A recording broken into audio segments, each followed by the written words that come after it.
Hello বন্ধুগণ, তোমাদের YouTube চ্যানেলে সকলকে স্বাগত।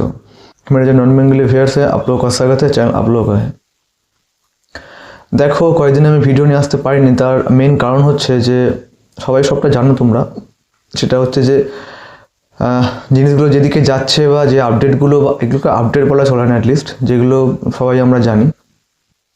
একটা কথা আমি তোমাদের শেয়ার করছি, খুব সেন্টিমেন্টাল একটা ইস্যু, তবুও আমি বলছি। সেটা হচ্ছে ভাতা। আমি কয়েকটা শর্টসও দিয়েছিলাম গতকালকে বা আজকেও দিয়েছি সকালে একটা। সেটা হচ্ছে যে আমরা বাঙালিরা পৃথিবীতে এমন একটা স্পেসিস, ঠিক আছে, মানে বলতে বাধ্য হচ্ছি যে এইখানে দেখো কোনো একটা স্কিমকে বয়কট করার মতন কারো গাটস নেই, এটাকে এক্সপোজ করার মতো মানসিকতা নেই, এটাকে প্রতিবাদ করার মতো, প্রোটেস্ট করার মতন যে গাটস খুব কম মানুষের রয়েছে। তার মধ্যে একটা আমি পেয়েছি, যেটা আজকে শর্টস আমি দিয়ে দিয়েছি, ভীষণ ভালো লেগেছে। একটা ভাতা, বেকার ভাতা 1500 টাকা,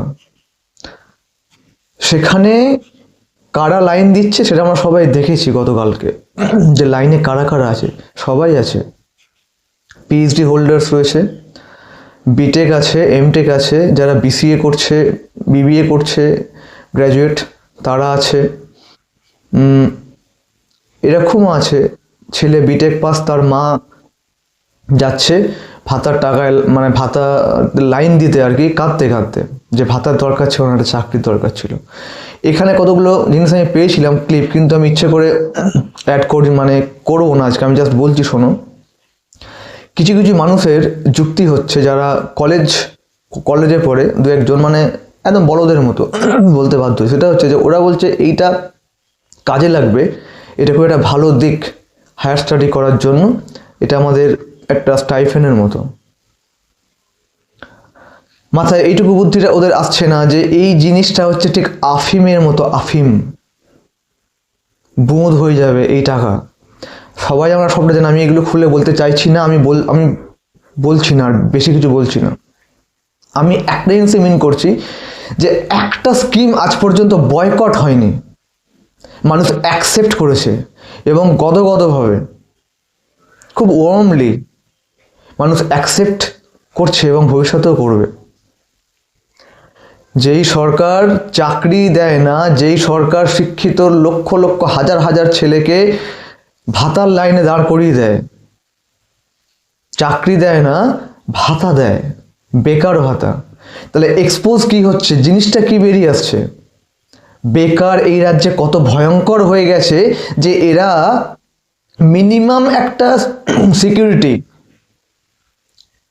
যেটা নিয়ে মানে পড়াশোনা তো দূরের চাই, মানে সার্ভাইভ করা যাবে না, আজকে সেটা মানুষ কিন্তু বয়কট করতে ভয় পাচ্ছে।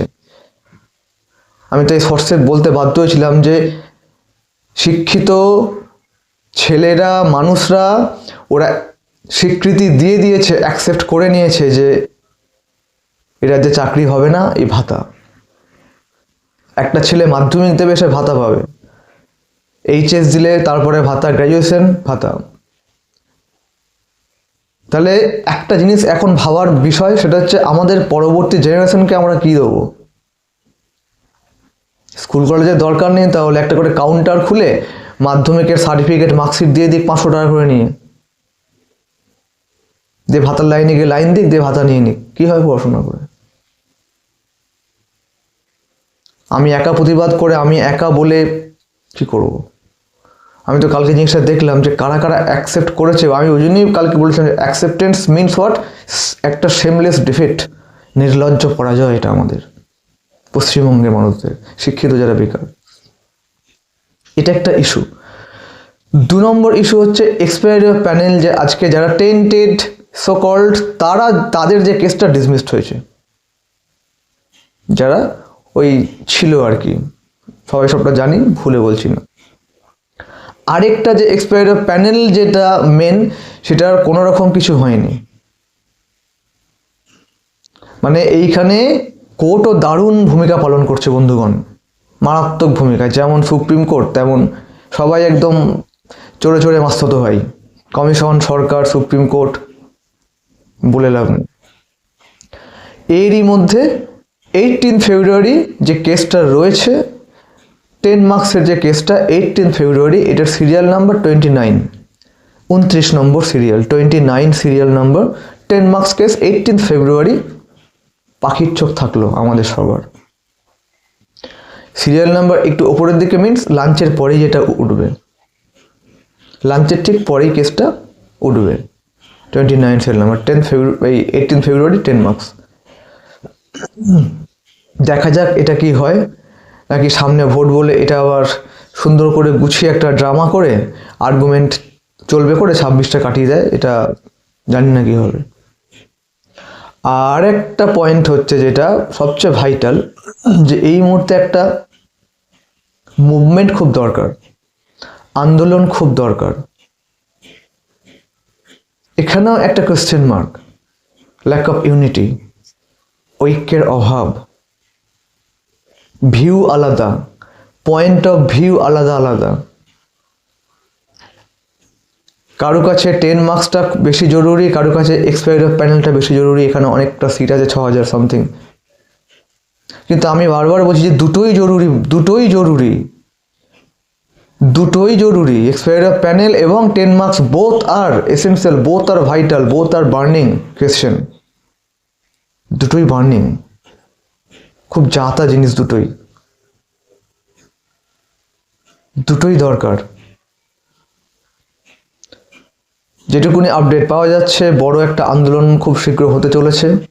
ইতিমধ্যেই আমাকে গত বেশ কয়েকদিন আগে যে ভিডিওটা আমি দিয়েছিলাম লাস্ট, ওখানে একজন নর্থ বেঙ্গলে একজন শ্রোতা বন্ধু আমাকে বলেছিল যে রেডি আছি স্যার, আমরা যাচ্ছি এতজন ছেলে পুলে। তো আমি ওয়েলকাম জানাচ্ছি, আমি ঠিক দিয়ে দেবো আপডেট কবে কি হচ্ছে না হচ্ছে। যদি প্রয়োজন পড়ে আমি একটা হোয়াটসঅ্যাপ গ্রুপ ক্রিয়েট করছি, এবং সেখানে যারা ইন্টারেস্টেড, আমার যে ওপেন গ্রুপ, যে ওপেন চ্যানেল আছে, হোয়াটসঅ্যাপ চ্যানেল এবং টেলিগ্রাম গ্রুপ, ওখানে আমাকে একটু ইনফর্ম করবে সবাই, হ্যাঁ লিখে বা ইয়েস কিছুটা লিখে। নাম আর ফোন নম্বর অবশ্যই দেবে, নাম এবং ফোন নাম্বার, তাদের নিয়ে আমি হোয়াটসঅ্যাপ গ্রুপটা ক্রিয়েট করবো এবং টোটাল ওখানে আপডেটগুলো দিয়ে দেবো কবে কি হচ্ছে না হচ্ছে। এছাড়া আদার্স কোনো সোর্স থেকে যদি তোমরা কোনো কিছু পেয়ে থাকো, welcome, you may join, you can go. লক্ষ্য কিন্তু একটাই, সবাই মিলে একটা জিনিসকে, একটা জিনিসের বিরুদ্ধে লড়া। আমি যদি হোয়াটসঅ্যাপ গ্রুপ করি, ওই একটাই লক্ষ্য, যে অ্যাড অন করা এবং সেখানে সবাই মিলে একটা ডেটে গিয়ে, যেমন আগে যে দুটো হয়েছে, সেটাই আমি মিন করছি। এই কতগুলো কথা বলার ছিল। আর last but not the least যেটা বলার, সেটা আমি আবারও বলছি, এই সময় ইউনিটিটা খুব দরকার, খুব দরকার, খুব ভাইটাল আমাদের সববার। পয়েন্ট অফ ভিউ আলাদা আলাদা হোক না, কিন্তু লক্ষ্যটা তো একটাই। লক্ষ্যটা কি আমাদের? কোনো দলবাজি না, কোনো গ্রুপবাজি না, কোনো রকম কিছু না, কোনো নেতা কিচ্ছু না, স্পটলাইট কিচ্ছু না। লক্ষ্য কোনটা? একটাই, সবাই যারা বঞ্চিত তাদের সবার চাকরির দরকার। চাকরিটা আমাদের লক্ষ্য, চাকরি পাওয়াটা। অনেক উপলক্ষ চলে আসছে, মানে অনেক উপলক্ষ চলে আসছে। উপলক্ষগুলোর জন্য আমরা মেন টার্গেট থেকে, মেন লক্ষ্য থেকে না, হয়তো আমরা ছিটকে যাচ্ছি। উপলক্ষগুলোকে প্রাধান্য দিতে গিয়ে আমরা লক্ষ্য থেকে ডিস্ট্রাক্টেড হয়ে যাচ্ছি। এটা আমার পার্সোনালি মনে হয়েছে। যদি ভুল বলে থাকি আমি ক্ষমা প্রার্থী। আমার মনে হয়েছে এটা। এই 2-3 দিন আমি ভিডিও ওই জন্য দিইনি, আমি খুব ওরিড ব্যাপারটা নিয়ে। এইটুকুনি কথা বলার ছিল। তার মধ্যে যদি কোনো কিছু আপডেট থাকে বা যা কিছু আমি চ্যানেলের মাধ্যমে দিয়ে দেবো। সাথে থেকো, পাশে থেকো, এইটুকুনি। ওকে, ভালো থেকো।